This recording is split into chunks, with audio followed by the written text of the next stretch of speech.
Regarde ce mec remonter des pistes de ski avec sa Ferrari F40.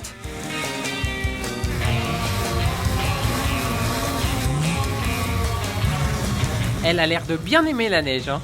Allez, c'est parti pour ton Automoto Express. Alpine présente l'A110R.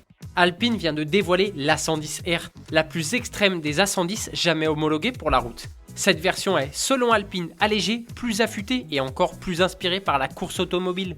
Et il y a eu un sacré travail. Elle pèse seulement 1082 kg, c'est 34 kg de moins que la 110S. Notamment grâce à ses très nombreuses pièces en carbone.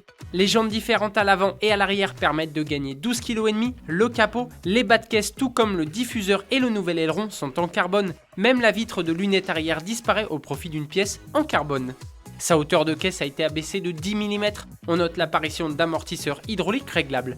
Côté moteur, la puissance du 4 cylindres 1,8 litre turbo reste identique par rapport à la 110S, soit 300 chevaux. La boîte de vitesse ne peut pas accepter plus, mais grâce au gain de poids et au travail aérodynamique, sa vitesse de pointe passe de 275 à 285 km/h. Et puis il ne lui faut que 3 secondes 9 pour réaliser l'exercice du 0 à 100. C'est quand même 3 dixièmes de mieux que la S. Elle débute à 105 000 €, là en revanche c'est 28 000 € de plus que la 110S avec le pack aéro. C'est forcément le sujet de la question du jour, cette Alpine A110R te fait-elle rêver? J'attends ta réponse dans les commentaires. La fin du moteur V10 dans la R8. D'ici quelques mois, l'Audi R8 et son V10 disparaîtront du catalogue de la marque. Pour fêter dignement cet événement, Audi a offert à la R8 une édition limitée. Son nom, R8 GT RWD. Elle est basée sur la version RWD de la R8, mais elle possède quand même de nombreuses évolutions. Sa puissance passe déjà à 620 chevaux, soit 50 de plus que la R8 RWD classique. Les 620 chevaux sont envoyés seulement aux roues arrière grâce à une nouvelle boîte à double embrayage à 7 rapports. Elle peut abattre le 0 à 100 en 3 secondes 4 et foncer à 320 km/h.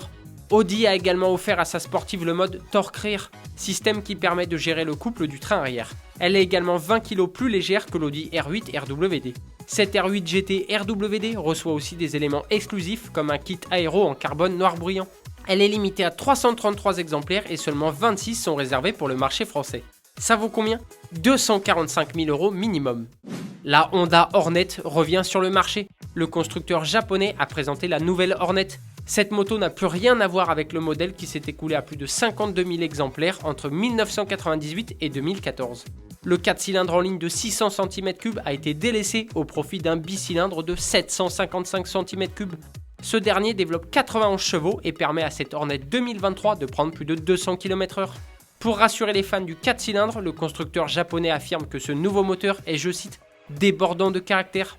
Ce n'est pas tout, hein. Elle dispose d'un tout nouveau cadre qui doit favoriser sa maniabilité. Bonne nouvelle, Honda a assuré que la Hornet sera bridable électroniquement à 47,5 chevaux pour les permis A2. Autre bonne nouvelle, son tarif plutôt correct, à partir de 7 800 € sur le marché français. Avec sa nouvelle Hornet, Honda veut faire de l'ombre à la moto la plus vendue en France, la Yamaha MT-07. Sacré défi. Une drôle de nouveauté chez Tesla. Lors de la conférence annuelle consacrée à l'intelligence artificielle, Elon Musk a présenté 2 nouveautés. Il ne s'agit pas de voitures, de camions ou de motos. C'est quoi alors? Des robots? Et oui, Elon Musk a présenté 2 prototypes du robot humanoïde Optimus. Ce dernier doit, selon Elon Musk, transformer la civilisation où la pauvreté aura disparu. Comment? En effectuant des tâches répétitives à la place des humains. Les premières livraisons devraient débuter d'ici 3 à 5 ans. Le patron de Tesla aimerait que ces robots coûtent moins de 20 000 $. Avant de se quitter, on va revenir sur la question d'hier. Je vous demandais si cette Gran Turismo 100% électrique était digne de la marque au trident. Et c'est un grand oui. La preuve avec vos commentaires, Historicar et Clemcy. Vous trouvez que cette Gran Turismo Folgore rejoint le club très sélect des voitures électriques intéressantes et qu'elle mérite amplement sa place chez Maserati. Automoto Express, c'est malheureusement déjà terminé pour aujourd'hui. On se retrouve demain pour un nouveau numéro. À demain, bonne soirée, allez ciao!